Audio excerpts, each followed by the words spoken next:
तुकाराम मुंढे सारख्या कडक अधिकाऱ्याला आणि त्यांच्या खात्यालाच कोर्टाने चक्क 5 लाखांचा दंड ठोठावलाय. गोष्ट अशी घडली की पुण्यातील एका गुरु नानक स्वीट्स नावाच्या दुकानातल्या मिठाईमुळे काहींचं पोट बिघडलं. ती विषारी मिठाई खाऊन कित्येक निष्पाप लोक थेट हॉस्पिटलमध्ये भरती झाले. लोकांचा जीव धोक्यात आलेला बघून आपले धडाडीचे अधिकारी तुकाराम मुंढे साहेब पुढे आले. त्यांनी अजिबात दया न दाखवता लोकांच्या आरोग्यासाठी त्या भेसळखोर दुकानाचा परवानाच रद्द करून टाकून त्याला टाळं ठोकलं. पण या देशात प्रामाणिकपणे काम करणाऱ्या माणसालाच त्रास सहन करावा लागतो. कोर्टाने काय केलं माहितीये?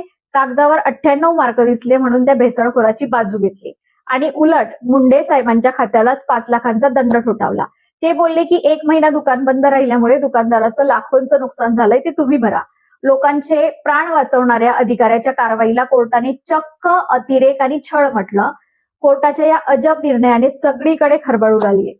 पण आपले मुंडे साहेब झुकायला तयार नाहीयेत. त्या मिठाईमुळे लोक हॉस्पिटलमध्ये गेले होते. ती मिठाई अस्वच्छ आणि असुरक्षितच होती. दंड झाला तरी चालेल, पण आम्ही जनतेच्या जीवाशी तडजोड करणार नाही, असा सिंहगर्जना करणारा ठाम पवित्रा त्यांनी घेतलाय.